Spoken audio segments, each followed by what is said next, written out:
On this episode of Cryptkowski Brothers, we went to Enfield, Illinois, searching for the Enfield Horror. Looks kind of like a sword to me, Bob.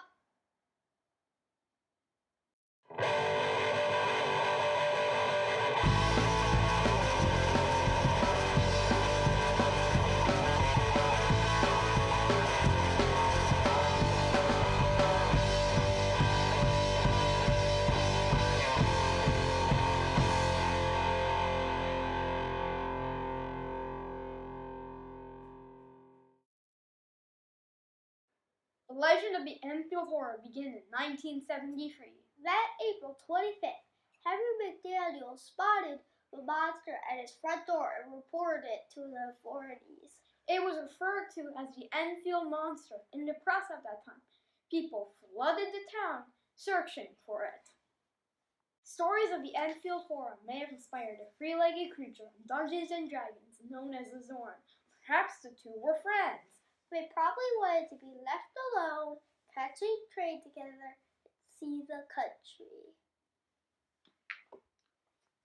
We interviewed Milton, a lifelong resident of the Enfield area. Then he showed us the railroad tracks where the Tripedal Terror was spotted 50 years ago. Here's an interview, followed by the footage of what we found. How did it felt like when you saw the Enfield Horror sightings in the news or anything? Well, it made everybody afraid because it was so strange that, never saw anything or heard of anything like that before.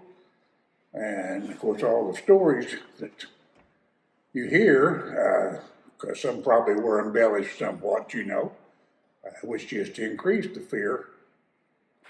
Do you believe that the Enfield Horror actually exists? And if you do, then what do you think it is? And if you don't, why do you not think it exists? Well,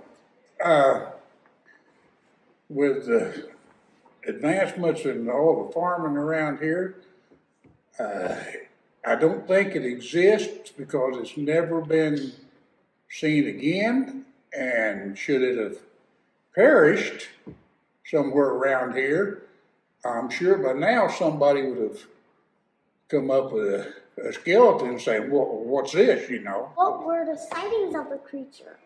Well, what thing were they? Henry McDaniel, who was the main one that supposedly saw him,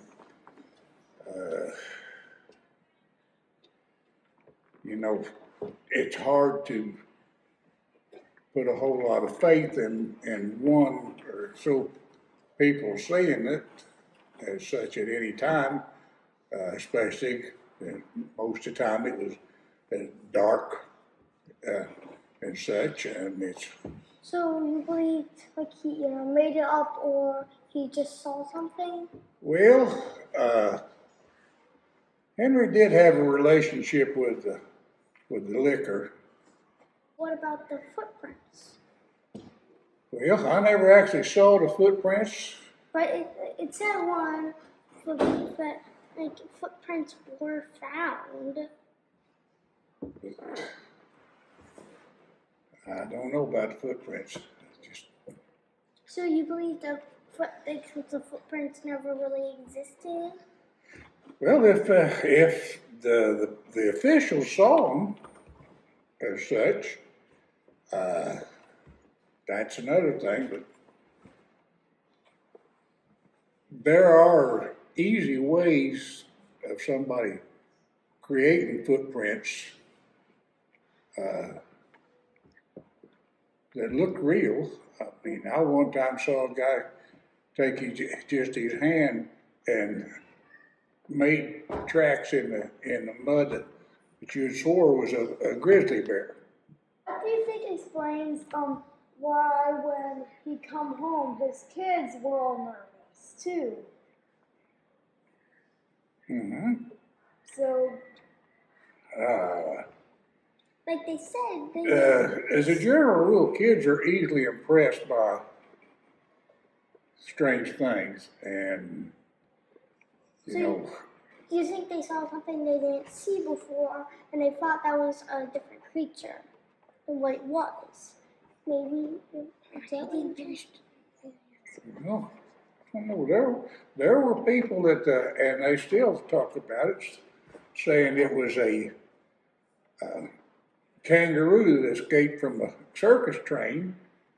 But again, there's no kangaroo been caught. There's no kangaroo bones been found as such around. So what do you think about like the second story that happened? Like the second thing where Henry Nathaniel said he spotted it again at the train tracks. Do you think that he made that up, or do you think it was real, or do you think it's just someone like trying to just prank him? Well, if he made up the first story, he's more than likely made up the second. If he did not make up the first one, then he's liable to have made up the second one in order to keep the interest up. Because there were people come from all over, reporters from Chicago, I think, St. Louis, Evansville, the TV station at Evansville come and interviewed people, put it on the air at Evansville, and then the NBC network picked it up off the feed and broadcast it all over the United States. And people that had grown up here and maybe lived in California or something, and they come on their TV and they started calling everybody on what's going on, what's happening, And it really was, like I say, there were people, and several guys come with bloodhounds and they were trying to track it. Walking down the same railroad track. This creature walked down. Mm-hmm. Hey, look, a boat. You can see these rocks are too hard to leave any footprints. Hey, look, boats. That's a plate off of The railroad. track It like reminds this. me, I have like a nail that I got from fishing with a magnet. Mm-hmm. No? Let's get on. Shine that light. Let's step into the unknown. Oh.